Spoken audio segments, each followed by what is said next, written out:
ஓம் ஸ்ரீ தாரா நேயர்களுக்கு வணக்கம். நிறைய தடவை பணத்தை எப்படி வைக்கணும் பர்ஸில், நம்மளே பர்ஸில் சரியாக தப்பாக வச்சுருப்போம்.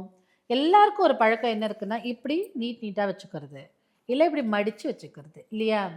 ஸோ பணத்தை எல்லாமே ஒரு கோடுக்கும் சரி, ஒரு நீட்டான பொருளுக்கும் சரி ஒரு முடிவு இருக்குது. இப்படி பார்த்தீங்கன்னா, இதில் ஒரு எண்டு இருக்குது, இதில் ஒரு எண்டு இருக்குது.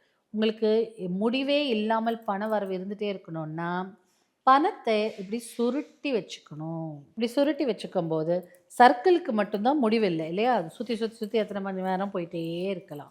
ஸோ அந்த மாதிரி உங்களுக்கு இந்த சர்க்கிள், இந்த கோளம், இந்த சக்கரமாக இது வந்துட்டே இருக்கும்போது எண்ட்லெஸ்ஸாக உங்களுக்கு மணி வந்துகிட்டே இருக்கும். அதே மாதிரி நிறைய பேர் கேட்டிருக்கீங்க, வீட்டில் சங்கு வச்சுருக்கோமா? இப்போ சங்கெல்லாம் நிறைய வாங்குறாங்கல்ல, சங்கு எப்படி வைக்கணும்னா, இந்த பகுதி நார்த், வடக்கை பார்த்து இருக்கணும்.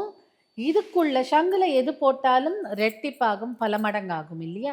அப்போ காயினோ மணியோ போட்டு வச்சுக்கலாம். சப்போஸ் நீங்கள் ஒரு பணம் வைக்கிறீங்க அப்படின்னா, இந்த பணத்தை நம்ம சின்ன வயசுலலாம் வேர்க்கடலைலாம் சாப்பிடும்போது இப்படி பொட்டலும் சுற்றி கொடுப்பாங்கல்ல, மருதாணி கோன் மாதிரி கூட இந்த மாதிரி சுருளாக வேர்க்கடலை ஞாபகம் வரணும் எல்லாருக்கும் இதை பார்க்கும்போது.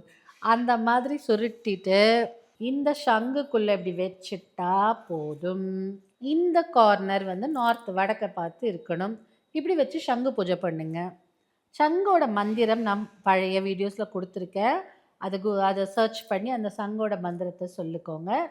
இப்படி சங் மந்திரம் திரும்ப சொல்லணுன்னா எனக்கு கீழே கமெண்ட் பண்ணுங்கள். நான் கண்டிப்பாக இன்னொரு தடவை உங்களுக்காக சங்கு மந்திரம் மீட் பண்ணுறேன்.